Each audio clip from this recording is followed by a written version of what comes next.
A illa de Tambo xa depende do Concello de Poio. Esta mañá asinouse o acordo de cesión de manial que permitirá que 70 anos despois se faga realidade unha demanda histórica da veciñanza. Co documento asinado esta mañá queda garantido que os usos turísticos que se desenvolverán serán de carácter social, cultural ou ambiental. Que tal, saudos? Dentro duns minutos falaremos deste día histórico para a illa de Tambo, para o Concello de Poio, onde hoxe estivo tamén un equipo de Canal Rías Baixas. Antes de nada, titulares. Unha clínica de Vilagarcía expedía certificados falsos de probas da COVID. A Policía Autonómica acaba de desartellar o grupo que tamén actuaba noutros puntos de Galicia. Hai 3 persoas detidas. Ha admitido a trámite o recurso de casación de Ence contra unha das sentenzas que anulan a súa concesión. O Tribunal Supremo refírese á sentenza da Audiencia Nacional sobre o recurso presentado por Greenpeace. O alcalde de Ribeira defende a reforma da Rúa Castelao da Guiño. O rexedor alega que a actuación garantirá a accesibilidade da vía, que será de sentido único. Un total de 13 empresas presentan oferta para a execución da futura EDAR de Queiruga en Porto do Son. O proxecto ascende a 1.700.000 euros. Pontevedra volve gozar do seu tradicional concurso de murgas tras un ano de ausencia. Na primeira das veladas, celebrada onte á noite, falouse, por exemplo, da compra do convento de Santa Clara ou do Benidorm Fest. Víamos agora en portada. Unha clínica de Vilagarcía expedía certificados falsos de probas da COVID. A Policía Autonómica acaba de desartellar o grupo que tamén actuaba noutros puntos de Galicia. Os certificados contaban ademais co logo das clínicas e cun código QR aparentando todos os requisitos legais para viaxar ao estranxeiro, pero realmente carecían de calquera validez legal. Hai 3 persoas detidas. A Policía Autonómica desartellou unha organización que proporcionaba aos pacientes certificados falsos de probas PCR de antíxenos. A práctica levábase a cabo nunha clínica de Vilagarcía e noutra da localidade coruñesa de Ames. Polo de agora, no marco desta investigación, hai 3 persoas detidas e unha cuarta imputada. Entre eles figura o suposto líder da trama que operaba dende o Milladoiro. Están acusados dun delito contra a saúde pública, organización criminal, falsidade documental, usurpación de funcións públicas, intrusismo, suplantación de identidade e estafa.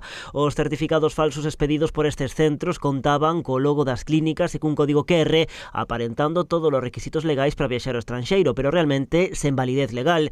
Ningunha das clínicas contaba cos requisitos sanitarios para o seu funcionamento como centro sanitario e unha parte dos traballadores carecía da titulación sanitaria necesaria. Ademais, facían asinar ao paciente un consentimento informado e un documento de protección de datos. O custo da proba oscilaba entre os 30 euros cando se trataba dun test de antíxenos e 120 se a proba efectuada era unha PCR. A investigación iniciouse no pasado mes de xaneiro. A Policía Autonómica conseguiu documentar unhas 4.000 falsidades documentais dentro dos expedientes incautados nos rexistros realizados. Hai constancia de que a trama expediu un maior número de certificados, pero parte desa documentación foi destruída. E admitido a trámite o recurso de casación de Ence contra unha das sentenzas que anulan a súa concesión. O Tribunal Supremo refírese en concreto á sentenza da Audiencia Nacional sobre o recurso presentado por Greenpeace. O Alto Tribunal admite o recurso doutros 10 colectivos, entre os que están os comités de empresa e o Porto de Marín.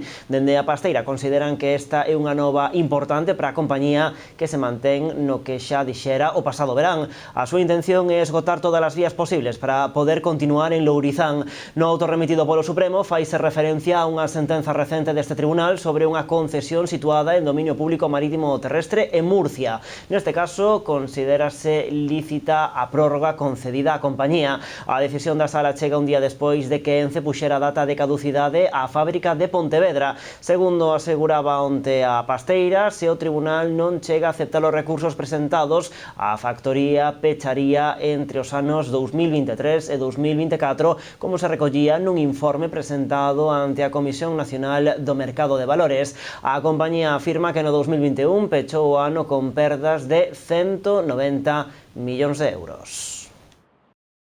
Dende Ence celebran que o Tribunal Supremo admita a trámite o seu recurso contra a sentenza da Audiencia Nacional, pero a decisión non sorprendeu no Concello de Pontevedra. Os servizos xurídicos do Concello non agardaban outra cousa, traballaron sempre dende que saiu a sentencia da Audiencia coa hipótese de que o Supremo admitise os recursos a trámite. En ningún momento se manexou outra posibilidade. Non ten máis trascendencia que un acto administrativo que non supón nin presupón nada con respecto ao fondo do asunto. Nós seguimos pensando que a sentencia da Audiencia Nacional está absolutamente motivada e que o Tribunal Supremo o que vai a facer é confirmar esa decisión tomada pola Audiencia Nacional. Hoxe a concelleira Carme da Silva asegurou que os servizos xurídicos municipais levan tempo traballando nos argumentos legais contra eses recursos e que confían en que na súa sentenza final o Tribunal Supremo se limite aos elementos xudiciais. Do contrario, estaríanse introducindo elementos de discrecionalidade na liberación ou non do dominio público que van en contra dos obxectivos da Lei de Costas de que esas concesións unha vez rematen e non podendo desenvolverse esa actividade en outro espazo teñan que salir do dominio público. Tampouco houbo sorpresa no Goberno Central. Segundo o delegado en Galicia, é lóxico e coherente dentro da legalidade española que o Supremo admita a trámite o recurso da empresa. Así as cousas, José Miñones explicou que o Executivo seguirá traballando na busca de alternativas por se o fallo da Audiencia Nacional pasa a ser definitivo e Ence ten que abandonar Lourizán. Unha tarefa na que haberá novidades neste primeiro semestre. Busquemos novas alternativas por si esa sentencia é definitiva e, polo tanto, estos recursos non van adiante para que Ence quede a poder ser na provincia de Pontevedra e non en Galicia. É dicir, nesa liña na que estamos a traballar, buscando esas alternativas nas que se comprometera tamén a Xunta de Galicia a buscar, como ademais organismo que controla precisamente a disposición do territorio, e nos poñeremos en riba da mesa esas posibles outras alternativas para que Ence quede en Galicia. Dende o Partido Popular de Pontevedra, Rafa Domínguez amosou a súa satisfacción pola decisión do Supremo. Iso sí, pediu prudencia, xa que asegurou é un paso importante, pero non definitivo. Y desde luego a partir de ahora nadie puede decir que la fábrica está ahí de forma ilegal, porque hay un recurso vigente y eso todavía da viabilidad a que sea legal. Vémolo na apertura das novas. A illa de Tambo xa depende do Concello de Poio. Esta mañá asinouse o acordo de cesión de manial que permitirá que 70 anos despois se faga realidade unha demanda histórica da cidadanía. Co documento asinado esta mañá queda garantido que os usos turísticos que se desenvolverán serán de carácter social, cultural ou ambiental, protexendo a illa de calquer intento de especulación urbanística. Día histórico para Poio. Tambo xa depende do Concello. Esta mañá o Ministerio de Defensa e o Goberno local asinaron a concesión de manial que permite que a illa sexa de uso público. Tambo forma parte do imaxinario colectivo de Poio, evoca historias mitolóxicas, a cultura castrexa da Idade de Ferro, unha época de contemplación e culto vencellada a este mosteiro.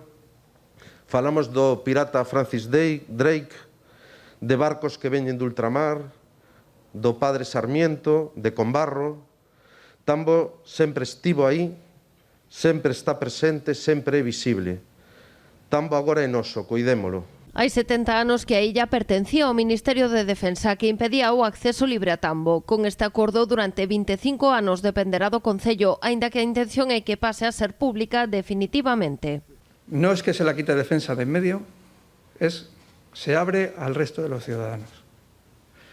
El proyecto que tiene Poio para la isla es impresionante, está hecho con una ilusión tremenda y efectivamente el papel lo aguanta todo y ahora es cuando empieza el trabajo de verdad. No convenio quedan garantidos os usos turísticos que se desenvolverán na illa, que terán que ser de carácter social, cultural ou ambiental. Tamén se protexe a Tambo de calquera intento de especulación urbanística. Poio vai contar cun novo atractivo turístico que debe ser sustentable e respetuoso co medio ambiente. Estamos ante unha das illas con máis historia e, a pesar diso, menos coñecidas das Rías Baixas, con cantís, praias e un amplio abano de tesouros arqueolóxicos que deixan evidencia de séculos de historia. Este acordo é posible grazas á colaboración entre as administracións. A partir de agora dependerá do Concello potenciar e coidar este enclave nunha tarefa na que agardan se manteña esta boa sintonía.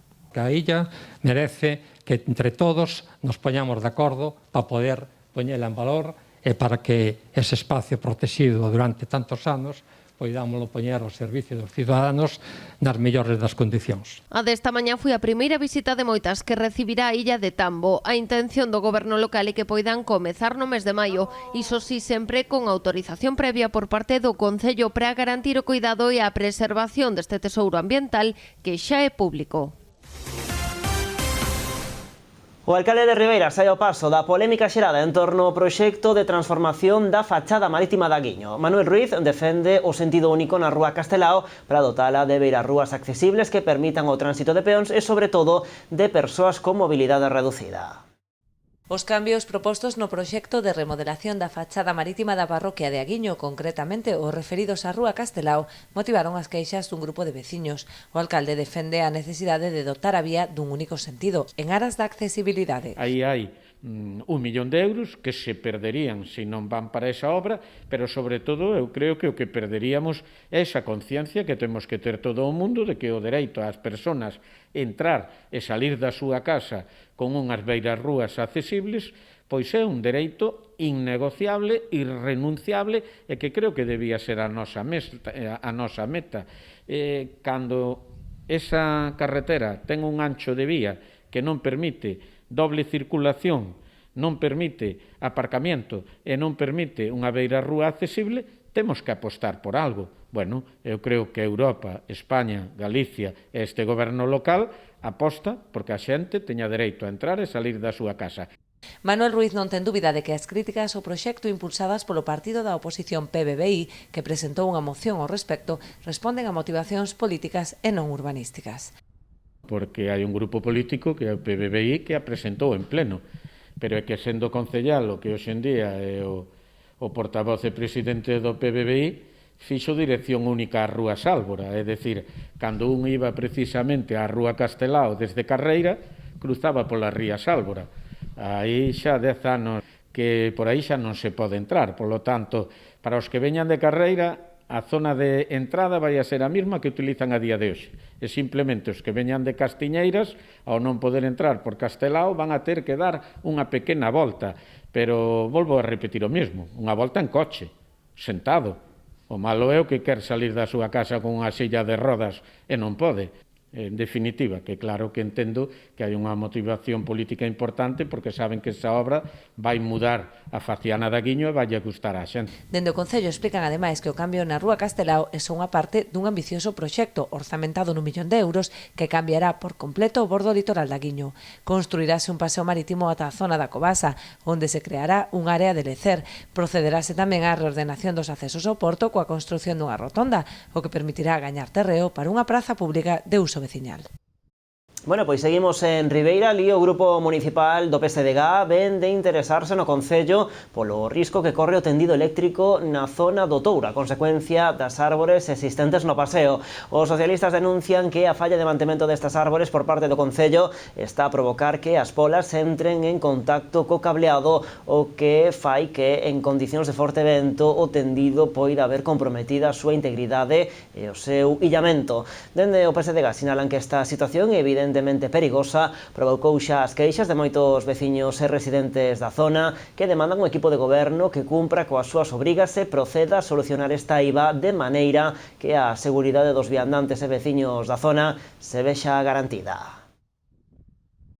O Pleno de Ribeira abordará a adhesión do Concello á rede de cidades pola bicicleta. Trátase dunha proposta da alcaldía que busca promover no municipio o uso deste medio de transporte seguro e sostible.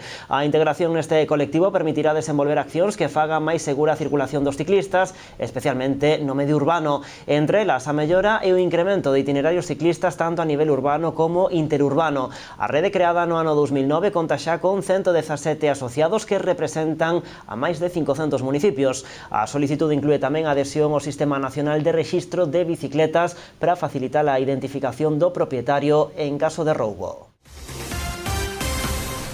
Pontevedra volve gozar do seu tradicional concurso de murgas tras un ano de ausencia. Na primeira das veladas, celebrada onte á noite, falouse moito da compra do convento de Santa Clara e do Benidorm Fest. Imos a publicidade e de seguido vemos os mellores momentos das murgas.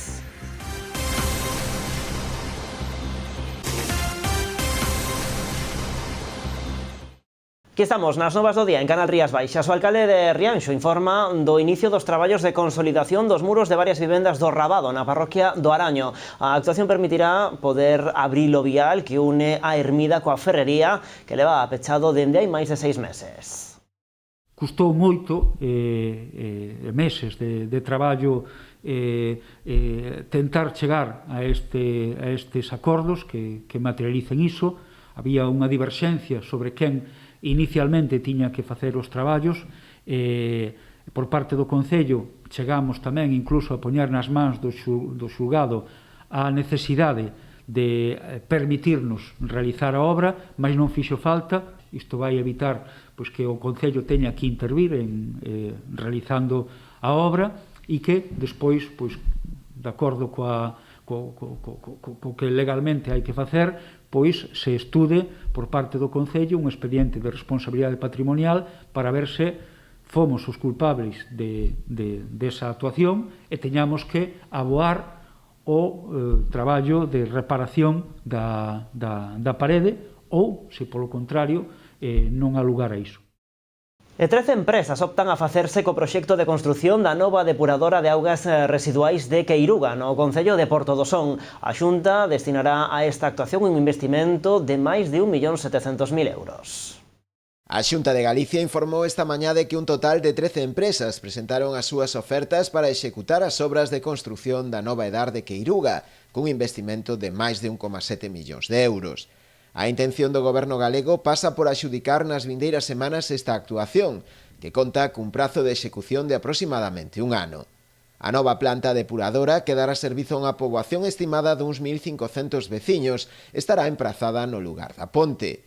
Segundo explicou o alcalde Luís Soujo en máis dunha ocasión, a actuación suporá un paso máis cara á consecución do tan ansiado saneamento integral do concello. Empezamos ca depuradora de Baroña, continuamos ca depuradora de Xuño, fixamos tamén a de Orellán, agora a de Queiruga, e, levamos un grandísimo porcentaje de saneamento no concello de Porto do Son. Agora faltanos a parroquia de San Pedro, que unha vez este axudicada esta, empezaremos a romper a cabeza e a presionar tamén outra vez a Aguas de Galicia para colaborar ca parroquia de San Pedro. As obras prevén a instalación dunha nova rede de colectores e a instalación de 3 estacións de bombeo e 2 impulsores. Pontevedra volve gozar do seu tradicional concurso de murgas logo de un ano de ausencia. Ao inscribirse tan só 4 agrupacións, o festival constará de tan só 2 xornadas. Na primeira, celebrada onte a noite, houbo 2 temas protagonistas. Por unha banda, a compra do convento de Santa Clara e, como non, o Benidorm Fest. A programación das festas do Entroido de Pontevedra permitiu que a Boa Vila puidese gozar dun clásico tras un ano de ausencia, o seu tradicional concurso de murgas. O Pazo da Cultura acolleu a primeira xornada dun festival no que este ano participarán tan só 4 agrupacións. A encargada de abrir os folgos foi a agrupación Valdolérez, destacando a compra do convento de Santa Clara e a situación epidemiolóxica. E está outra vez para ti, son as novas restriccións do COVID. Si son tamén para ti, si tamén para ti. Cada día cousas novas con barbadas sen parar. Non te contaxiar nun super, pero si dentro dun bar. A segunda en saír foi a murga do Naveiro, centrándose na pandemia e na factura eléctrica.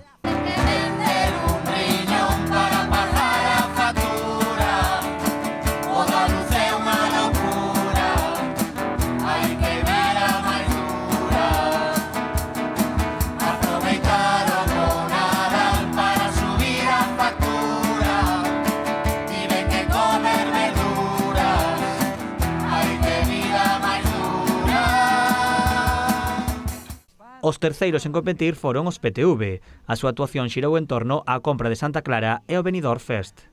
Tengo dividido el corazón y dudo de mi devoción. Estoy perdiendo la razón.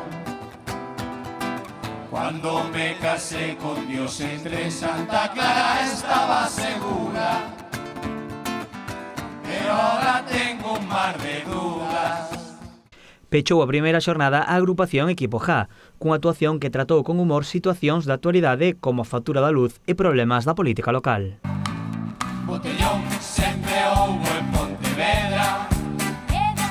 Despois da pandemia tivo unha concelleira. E Isela nos puxo baile bebido. Despois despertei do peido e quedei soliño.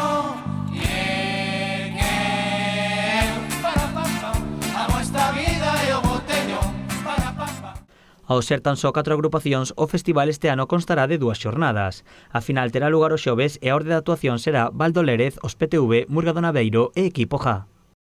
Bueno, e o Entroido trae unha boa noticia a Vilanova, o regreso do Momo por todo o alto. Vaise celebrar este domingo e, en principio, o tempo vai acompañar. Como manda a tradición, o motivo da figura é todo un segredo na localidade. O único confirmado é que o humorista Isi animará a festa acompañado de Xacobe, que un ano máis vai actuar como mestre de cerimonias.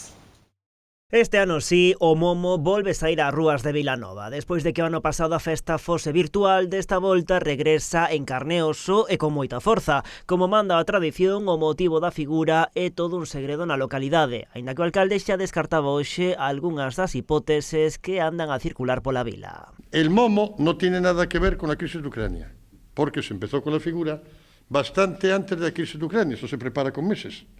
Entonces, no tiene nada que ver. No vamos a decir nada más, ¿eh? Lo siento. El secreto tiene que ver con problemas máis domésticos. O alcalde fai un chamamento a veciños e visitantes a participar de xeito activo no Momo, unha volta á normalidade di coa que dar carpetazo aos duros tempos da pandemia. Que la gente participe, que vayan el desfile, que tengamos una fiesta tal. Además, yo los animo, digamos, para darle punto final al miedo de la pandemia. ¿Vale? Para darle punto final al medio de la pandemia, para decir es el punto y aparte, vayamos a eso. Na edición deste ano, o popular humorista Isi será o encargado de animar a troula, actuando un ano máis como mestre de cerimonias Xacobe. Que estaremos con toda la ilusión, yo acompañado dun amigo y compañero artista de la televisión de Galicia, como es Isi, tan querido tamén e aplaudido, intentando poner el grano de arena para disfrutar y sobre todo para sanar muchas mentes que sufrieron durante tanto tiempo, o que sufrimos, me incluyo, durante tanto tiempo, esa ausencia de las carnes tolentas del carnaval, del carnavale. Antes do Momo, a localidade tamén vai acoller este venres un baile de Entroido para a rapazada. El día 4 por la tarde, a partir de las 5:30 de la tarde, tenemos una fiesta infantil con todo lo que hay que tener, para que los niños disfruten y los padres también, claro, los pasen bien. Iso si, dende o Concello fan un chamamento á responsabilidade de todos fronte ao virus, mantendo a máscara posta nos interiores e a distancia interpersoal naqueles momentos que sexa preciso. E o que tampouco falta no Entroido é a gastronomía. Esta mañá en Cambados celebrouse un show cooking no que o alumnado do Obradoiro de Hostalaría da Mancomunidade reinventou algúns dos pratos típicos destas datas. Trátase da primeira actividade que acolle o Salón Peña despois de meses pechado polos problemas administrativos. O evento puido acudir público que degustou in situ os pratos que prepararon. O Entroido é tempo de disfraces e comparsas e, como non, tamén de gastronomía. O alumnado do Obradoiro de Hostalería da Mancomunidade do Salnés fixo as maletas trasladando a súa actividade por un día ao Salón Peña de Cambados. Ali organizaron un show cooking no que reinventaron algúns dos pratos típicos destas datas. Este é un exemplo. Nosa proposta foi un prato que se chama disfraz de pataca, que ven a ser unha laconada típica, un prato típico do Entroido, só que presentamos nun xeito pois diferente, para dunha maneira máis especial. Aparentemente, o que se vai a apreciar é unha pataca austera, simplemente vai aparentar unha pataca cocida, pero dentro vai levar todo o recheo, co lacón, o chourizo, os grelos. A actividade estaba aberta ao público en xeral, pequenos e maiores que tiveron a oportunidade de degustar in situ as propostas gastronómicas que se elaboraron, pro alumnado contar con público observando o seu traballo en directo, un novo reto superado. Siempre nos ponemos un poco nerviosos, pero está todo controlado, que somos unos artistas. En cociña de porta para dentro está con máis soltura, pero igualmente faise todo con moito cariño e seguro que ha de ser todo moi ben. A actividade supón pro alumnado unha experiencia adicional na súa formación. O bo destes programas dos obradoiros de emprego é que son programas mixtos xa de formación e de práctica profesional, e dende o día número 1 están facendo práctica. Levamos xa feitos show cookings por todo o Salnés, e para eles eso é o mellor, tratar directamente xa co público. O show cooking implicou tamén o regreso das actividades ao Salón Peña despois de meses coas portas pechadas pola maraña administrativa con Portos de Galicia, agora resolta. Poder facelo no Salón José Peña para nós tamén un alivio.